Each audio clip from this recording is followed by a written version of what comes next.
नमस्कार. आज आपण सूर्याची सावली लेखक नितीन अरुण थोरत या कादंबरीबद्दल बोलणार आहोत. राज्य शासन पुरस्कार प्राप्त कादंबरी. ही कथा आहे साजबाची आणि दिनीची. साजबा डोक्यावर पांढरी टोपी, म्हणजे फक्त नावालाच पांढरी, अंगात पांढरा पण पुरता मेंचटलेला सदरा, पायात पायजमा आणि पांढरी निळी चप्पल, ती पण तुटलेली, बंदाच्या जागी दोऱ्यानं गाठी मारलेला. तो दोराही पुरता मातकटलेला होता. घाम पुसायला फडकं आणि खांद्यावर एक बोचकं. उंची साधारण 5 फुटाची. काळजीनं कळवटलेला चेहरा, दाढी मिशी खुरटी वाढलेली, लाल डोळे आणि त्या डोळ्यामध्ये अख्ख्या जगाचं दुःख घेऊन निघालेला साजबा. दिनी सडपातळ तब्येतीची दिनी, खऱ्या अर्थानं अर्धांगिनी होती. साजबाच्या प्रत्येक निर्णयाला सावलीसारखी साथ देणारी. पण जगातलं सगळं दारिद्र्य देवानं तिच्याच ओटीत घातलेलं. फाटलेलं लुगडं आणि ठिगळ लावलेलं झंपर, गळ्यात काळ्या मण्याची पोत आणि गोंदवलेल्या कपाळावर बोटभर कुंकू, एवढंच दिनीचं.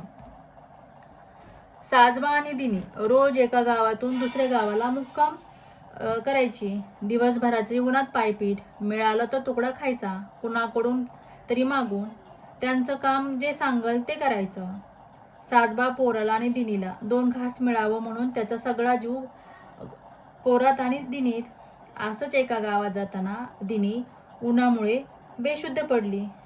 काय झालं तरी शुद्धच येईना, म्हणून साजबानं पोराला पाठीवर बांधलं आणि दिनीला उचलून घेऊन मोठ्या टेकडीवरून खाली उतरू लागला. एखाद्या वस्तीत जावं आणि त्याला पाणी देऊन काहीतरी शुद्धीत आणावं दिनीला म्हणून. खाली एक वस्ती होती. ती माणसं अवाक होऊन बघायला लागली साजबाकडं. ते गाव अंधश्रद्धेनं भरलेलं होतं. साजबाच्या सगळी पाया पडत होती, पैसे टाकत होती पायावर. साजबाला काय चाललं काहीच कळाना, म्हणून विचारलं तर भूताच्या टेकडीवरून तुम्ही जिवंत आलात, आज पतूर कुणी आलं नाही. सगळ्यांनी साजबाला महाराज केलं. तुम्हीच आमचे महाराज म्हणून ते पाया पडत होते. हे सगळं साजबाला पटत नव्हतं. तो सगळं करणार पण नव्हता. पण त्याच वेळी सुभाण्याला लय ताप आला. सुभाण्या साजबाचं ताणपोर. साजबानं हे नाटक थोडे दिवस चालूच ठेवायचं ठरलं, पण तो त्यात अडकतच गेला. साजबा दिनीसाठी आणि सुभाण्यासाठी काहीही करायला तयार होता. साजबाला त्याच्या पोराला डॉक्टर करायचं होतं, लोकांचा फुकट उपचार करायचा होता. हे स्वप्न होतं म्हणून साजबानं दिवऋषी झाला.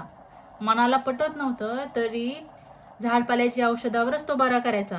पण लोकांची अंधश्रद्धा म्हणून त्यात हळद, कुंकू, लिंबू असं म्हणून उतारा द्यायचा. पण लोकांना त्याचा फरक पडायचा. पण वाटायचं की हे महाराजच आहेत, हे दिवऋषीच आहेत.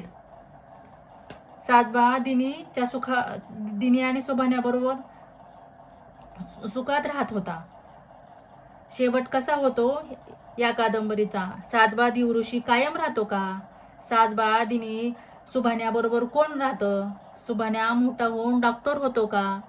कादंबरीचा शेवट अनपेक्षित आहे, हृदयावर घाव घालणारा आणि डोळ्यात टचकन पाणी आणणारा. ही कादंबरी प्रत्येकानं वाचण्यासारखी आहे.